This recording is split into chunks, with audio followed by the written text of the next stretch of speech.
I'm Katie Dusenberry, and I am a charter board member of the Karen Wyckoff Rein and Sarcoma Foundation. And we have 3 missions, and you here today are fulfilling one of our missions. We want every doctor in the state of Minnesota and the upper Midwest and the United States and maybe the world to know what sarcoma is. You've got one lecture on it. Dr. Ogilvie may or may not have given that already, which was before that, there was no lectures on sarcoma. And you here today are part of our mission to make sure everyone has at least a little bit of a knowledge about what sarcoma is, because if you haven't heard of it, you can't diagnose it. There's about 15,000 cases of sarcoma every year in the United States. It's only 2% of all cancers. Compare that to breast and lung cancer, 400,000 every year. You're going to see it though. I'm in a book group and I've had a lady come and say, what is it? It was a sarcoma. So as medical students, I'm sure your family members are all asking about this, that, and the other thing. Now you're going to know a little bit more about these lumps that you might be asked about. It's really common that patients are misdiagnosed. There's a lot of initial mismanagement. So the more you know, the better. So we're going to start out this talk with Jocelyn's story, and I'm going to introduce Kayla Dickoff, who I had the privilege of being one of Jocelyn's many doctors, and this is the first time telling this story in a group like this, so it's going to be a little tough for her, but I think it will bring home a lot of important points for you. So this is Kayla. Right there, and I'll push the buttons. Okay. Here's the thing. All right. Hello, everyone. Thank you, Katie, for asking me to share Jocelyn's story today with all of you. Jocelyn was diagnosed with stage 4 high-risk alveolar rhabdomyosarcoma in July of 2007. She was 13 months old. We watched her cancer grow for 13 months. We put our trust in her doctor when she told us that the pea-sized lump near her tailbone was probably just a cyst and nothing to be concerned about. That was at her 2-week checkup. I could feel this pea-sized lump growing each time I changed her diaper. So at each one of her subsequent well-child checks, I showed her doctor this growing mass and told her how it was affecting her. By the time Jocelyn was 7 months and crawling, the mass was so large it deviated her backside. When she started to pull herself to stand at about 9 to 10 months, naturally she'd fall down, and when that happened, she would cry because she would land on this hard-growing mass. All of these concerns I expressed to her doctor at all of her well-child checks. This doctor saw this mass at her 2-month, 4-month, 6-month, and 9-month checkup, and she did nothing more than to say it could be a cyst.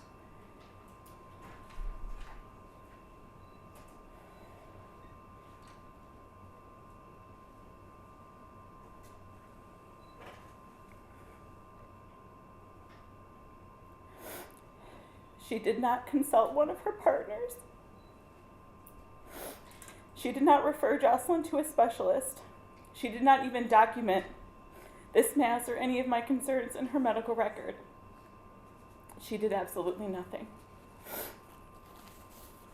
About 2 weeks before Jocelyn's 12-month appointment, she started developing hemorrhoids near her anus, which we would later learn were the result of another mass that was growing inside her pelvis that we could not see. And those hemorrhoids were so painful that she would scream and cry when I would have to clean her after a messy diaper. And these new masses were the first thing that I brought up to her doctor at her 12-month checkup. She didn't say much when she saw them. She did, however, leave her room and consult a partner this time.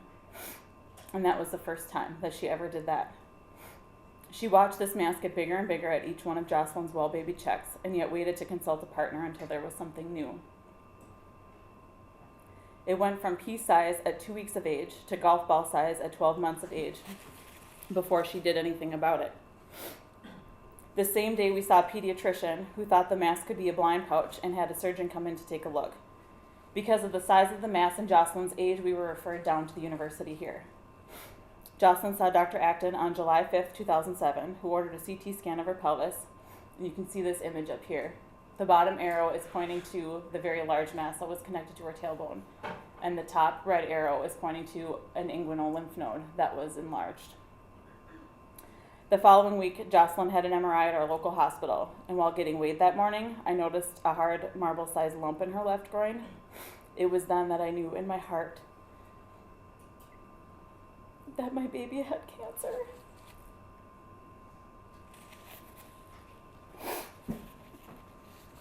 Her treatment consisted of 6 rounds of chemotherapy to shrink the 2 masses in her pelvis, surgery along with brachytherapy to remove any remaining tumor, external beam radiation following surgery, and 6 more rounds of chemo.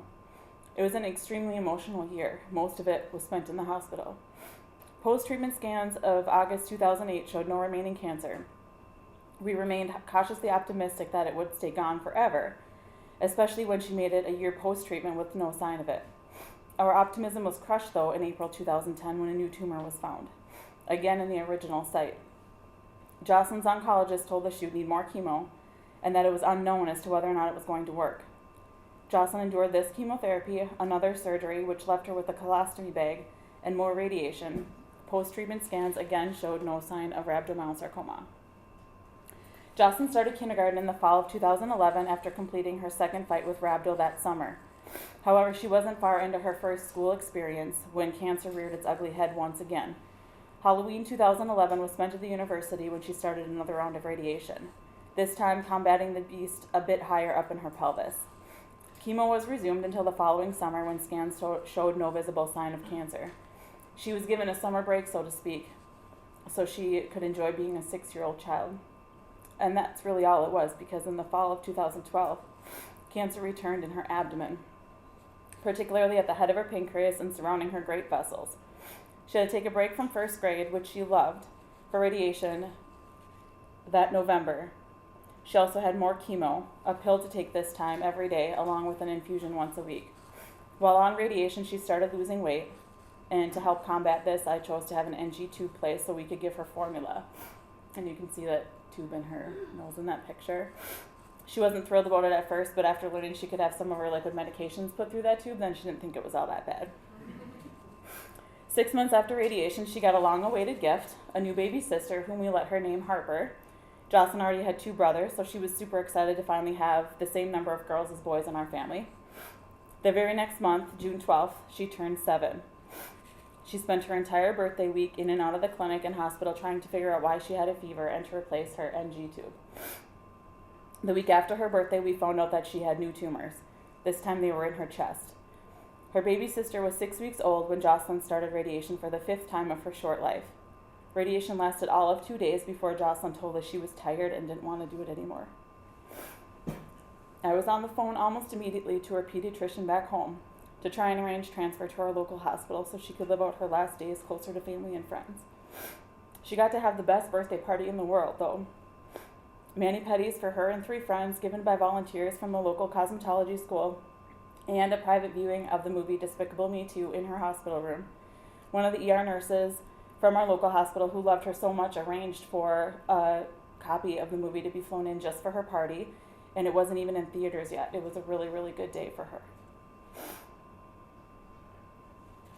Jocelyn released her last breath at 3:06 a.m. on July 6, 2013. She was a rather small girl for 7, but she had a very large personality. She had a way of getting people to do what she wanted, and she would always speak her mind whether we liked it or not. In March of 2011, while Jocelyn was in the hospital for a chemo-related fever, we met Sarah. I'll go back to Sarah. Sarah was 18 years old at the time that we met her, and she had the same cancer. Jocelyn had radiation one morning and refused to be transported in a wheelchair when it was time for her treatment. Instead, she rode her trike down. It was on the way back to her room from radiation when she met this young lady. Jocelyn looked at her and said, "You should ride trike with me. You can find one over in that cubby over there." So Sarah naturally grabbed a trike and rode trike with her, and Sarah's mom took that picture. Jocelyn was not shy at all. It was at her funeral that Sarah told me that she had better, more meaningful conversations with our 6-year-old than she had with some of her own friends her own age. Sarah also told me that Jocelyn confided in her. Jocelyn had told her, "My friends from school, they just don't understand what I'm going through, not like you do." Jocelyn and her journey has taught us all so much, and I hope that by hearing just a little bit of her story, that you will remember why you chose the medical profession. I can only think of one reason, and that is to help people. Please listen to your patients and or their parents if they're little ones. Do not ignore any concerns voiced to you, especially if they're lumps. They just might be a sarcoma, and delaying diagnosis could be writing their death sentence. Jocelyn fought a very hard, nasty cancer, one that I have every confidence that she would have beaten if she had been given the chance by early diagnosis. Thank you. Thank you.